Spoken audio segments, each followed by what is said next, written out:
USDA, people often think of USDA in the context of farms. And as I was flying in today, I couldn't help but think about the farmers across this part of the country that are dealing with floods and the various financial assistance programs that are now going to be available because they are dealing with a very difficult circumstance. We have the same, try to have the same comprehensive approach on this issue of nutrition and food security. The reality is, for many, many years, we've talked a lot about food security and insecurity. The fact that there are 40 million or so Americans who are in need of the SNAP program. But it is equally true that you can be fed, but not necessarily fed well. And so it was important and necessary for us to sort of expand the notion at USDA of not just food security, but also nutrition security.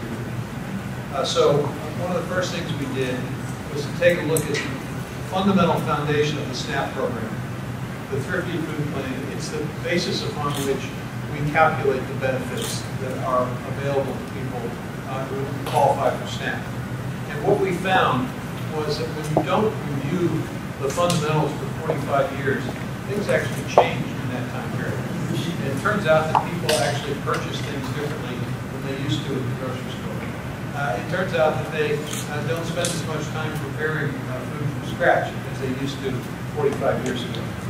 And the result, of course, is that it means that families need more resources at the grocery store to be able to meet those needs. So for that reason, based on the calculations, we readjusted the SNAP benefit and increased it by 21%. And that, in the state of Nebraska, impacts almost 195,000 people and over 100,000 households. And each year, the department basically contributes into the state's economy through those families over $400 million of assistance and help. Obviously, that makes a difference, but it doesn't meet all the need, as we heard.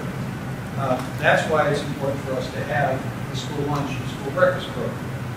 And again, Nebraska has over 900 sites across the state that offer the school lunch program, and that serves on any given day about 240,000 youngsters here in the state.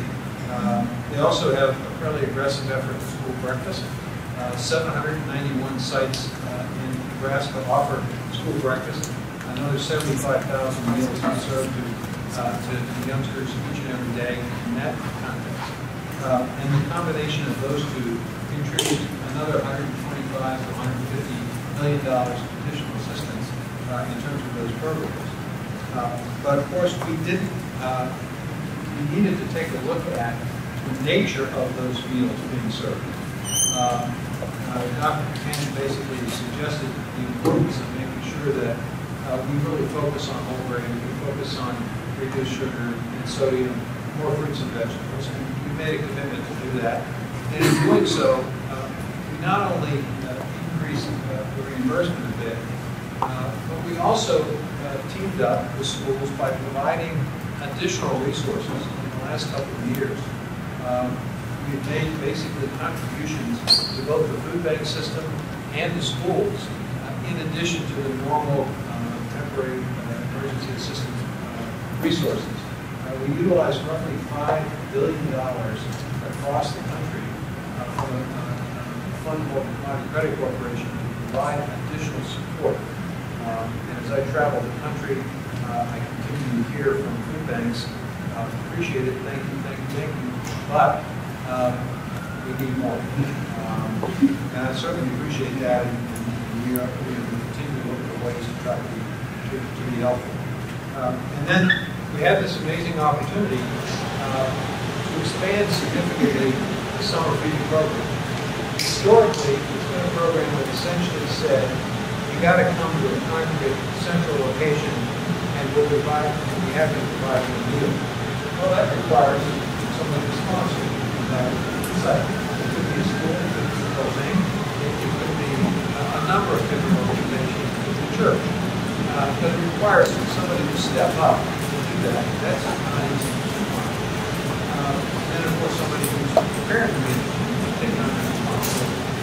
So during the pandemic, an enormous effort on the part of school nutrition to begin the process of preparing meals, making them readily available. And thanks also to involved in this, so people can come, grab a meal, and go. So we essentially began the process of transitioning from summer feeding program to include this grab and go opportunity. But as was pointed out, it's a relatively narrowly defined universe of opportunities where that's available. And I think the challenge for us is to think about ways to grab that convenience more convenient for folks. And then along came Senator Stabenow and Senator Bozeman, Democrat and Republican in the Senate, who believed that it was important to work with us and create the opportunity for the Sun Bucks program, which is the summer feeding program.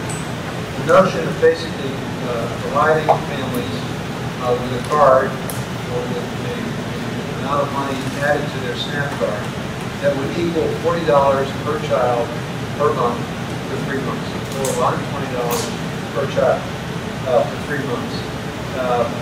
And really appreciate the willingness of states and human service departments and education departments to partner, because it is a partnership.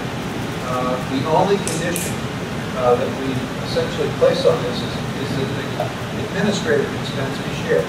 So it does require government, it does require a state legislature to essentially approve resources to allow the services department or an education department to partner with us to make this opportunity available.